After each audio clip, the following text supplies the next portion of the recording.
Warahmatullahi wabarakatuh. Ada yang bisa dibantu? Oh, iya, Miss. Ini saya nelpon. Miss mau tanya, mudah-mudahan dapat solusi juga dan Miss bisa bantu gitu kan. Tapi hati-hati ya, Ini Miss kan Yuni. aku Miss Yuni lagi, lagi live nih. iya, Jangan menyebut nama siapapun, termasuk namamu sendiri. Karena saya tidak ingin setelah viral iya, tak Miss. take down. Kenapa, Mbak? Iya, Miss. Miss, ini kan adik saya itu waktu ada corona itu kan dia daftar ke sponsor. Itu Apa? sponsornya sih baik, Miss. Ke apa? Sponsor itu PT, sponsor. Terus? Kayak penyalur itu, Terus? penyalur Terus? PKK itu. Dia juga kan dulu itu waktu mau ke Taiwan itu kan ceritanya itu sama sponsor yang itu kan tahu banget lah. Soalnya kenalnya juga kan waktu di PT gitu kan, PT dulu. Nah, pas itu kan dia udah masukin adiknya suaminya juga lewat itu sponsor kan, lewat apa? Lewat dia kan. Nah, udah bener itu Miss, bener waktu belum ada corona kan. Nah, adik saya kan udah pulang ke Indo, dia kan niat lagi mau ke Taiwan lagi, tapi melalui itu penyalur itu kan, sponsor itu kan. Nah, terus tapi ternyata adik saya yang ditipu, malah adik saya ketipu dia loh Miss. Ketipu Ceritanya seperti dia, apa? Maksudnya ketipu tentang apa ya? ketipunya duit juga, dokumen juga di dia masih gitu kan. Duit itu habis 13 juta. Nah, ternyata adik saya juga nelpon ke PT-nya kan, PT tersebut kan. Apakah saya belum ada panggilan dari Mau majikan kemana atau ini? gimana gitu. Mau kemana ini? Taiwan, Mau ke ke Taiwan. Taiwan, Terus? ke Taiwan ceritanya. Terus? Nah, terus akhirnya itu kata PT-nya dicek kan data-datanya adik saya itu ternyata nggak ada di PT itu, Miss. Ternyata nggak ada. Nah, otomatis itu kan sponsor yang itu kan berarti nipu gitu loh, Miss.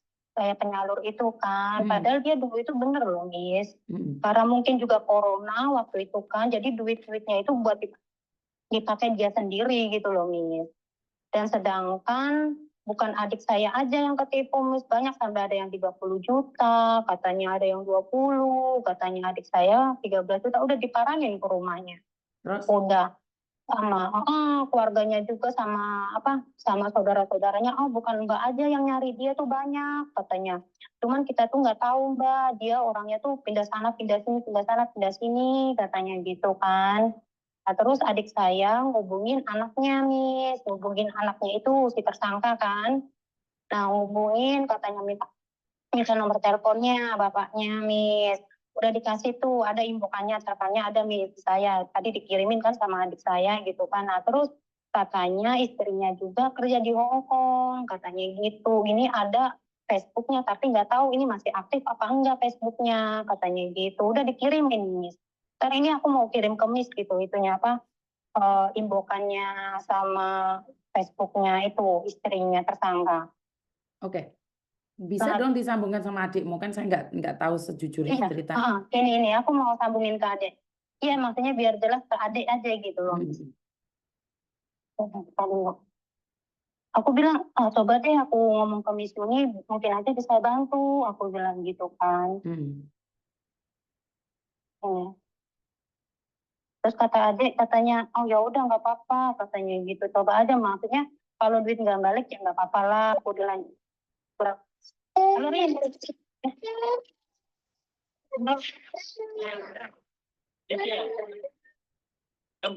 Dok. Miss Yuni, cerita ambil Miss Yuni. Halo, Assalamualaikum. Waalaikumsalam warahmatullahi wabarakatuh. Ada apa sih? Enggak gini loh, Miss. Ya tadi kan ditelepon sama Teteh, sama kakak. Katanya barangkali bisa membantu kasus yang dialamin aku gitu loh. Kan ceritanya waktu pas lagi marak-maraknya COVID itu loh. Aku kan sempat mau daftar mau berangkat ke luar negeri gitu. Tujuannya sih ke Taiwan. Terus melalui sponsor. Udah gitu kita kan dimintain uang pendaftaran gitu loh. Itu udah masuk uangnya. udah masuk uangnya, terus ternyata pas memang sih kayak aku sendiri dibawa sempat ke PT-nya, dibawa dilakukan medical check up kan, terus suruh bayar juga pas medical itu, waktu itu dimintain 1 juta untuk medical apa check up-nya. Nah udah kayak dokumen aku pun udah dimintain.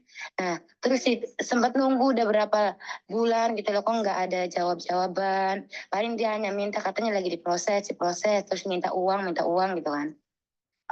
Terus sampai udah kita transfer, sempat sekali dia datang ke rumah yang ngasih uangnya kan melalui kakakku yang pertama kan. Dikasih sama dia, terus cuma aku suruh mintain kwitansinya. Terus si apa namanya kayak sponsornya itu berlaga bilang, oh lupa katanya nggak bawa itunya apa namanya kayak kwitansinya, jadi untuk buktinya difoto aja gitu. Pas transaksi apa sih kita ngasih uangnya dia sempat difoto. Udah sekali, terus cepet tanya lagi, udah sampai mana prosesnya? Katanya nanti ini lagi itu nulis dokumen. Udah gitu dia minta lagi, kedua kalinya aku transfer kan melalui ATM-ku. Itu udah masuk sekitar 13 jutaan kan uangku. Nah terus, nah setelah itu tanya lagi kok nggak ada jawab-jawaban, sempat menghilang orangnya, lost contact itu. Nggak aktif nomornya juga. Terus aku tanyain ke PT-nya langsung, ke PT-nya tempat via WA gitu loh. Ternyata di sana itu berkasku tuh belum masuk. Gak ada dataku katanya. Terus, Gak ada. Jadi aku tuh kayak ditipu gitu loh, Miss. oke. Nah, setelah itu tahun kemarin sempat, mungkin karena aku kan percaya dulu itu dia sponsor teman-temanku. Dulu kan aku pernah berangkat ke Taiwan. Jadi aku kenal sponsor itu.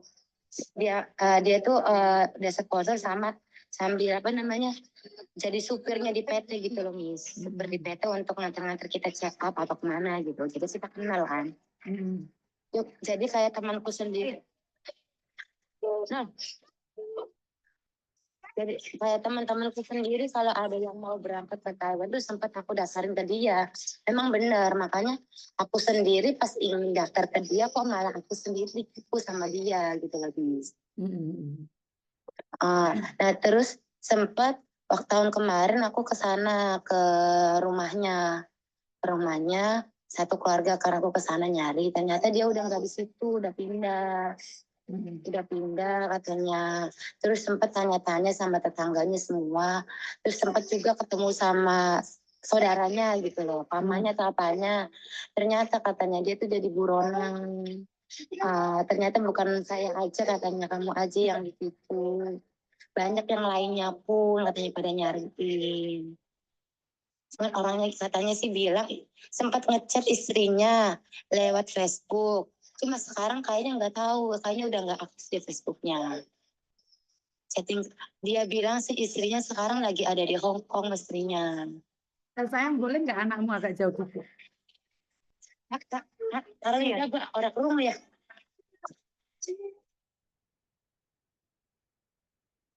Katanya Mbak, sih Mbak, itu istri Mbak, dia. Ya. anakmu suruh pergi dulu deh. Takutnya saya ada Oh, iya, iya. pelanggaran di sini. Karena ada anak Oh lagi. iya. Iya, terus apa? Itu kan apa namanya? Istrinya katanya lagi ada di Hong Kong sekarang. Bilangnya gitu. Terus sempet Saya matikan dulu Mbak, saya nggak bisa nih Mbak. Saya minta maaf. oh Oke, karena nangisnya udah kemana-mana ya. Saya sebagaimana saya bisa membantu orang lain, sementara keadaannya seperti itu. Saya nggak bisa Mbak, saya minta maaf ya. Bukan saya tidak ingin membantu ya, tapi ini pada kenyataannya kalau kalian ingin dibantu ya sesuaikan dulu dengan keadaannya atau bagaimana ya. Tapi karena banyak sekali telepon yang masuk dan tidak hanya mereka gitu loh.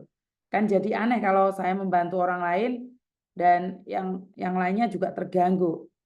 Jadi saya minta maaf ya. Bukan saya tidak ingin membantu kalian. Sebentar. Kenapa sih banyak sekali ditipu itu?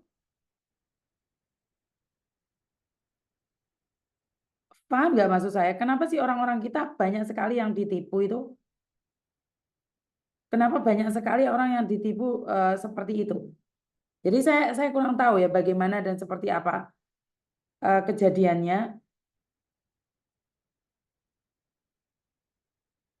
Buat teman-teman, bukan saya tidak ingin mengangkat ya, tapi banyak juga kasus-kasus di luar sana yang juga penting. Jadi kalian karena apa ya? Saya nggak paham ya apa yang membuat kalian mudah ditipu. Halo?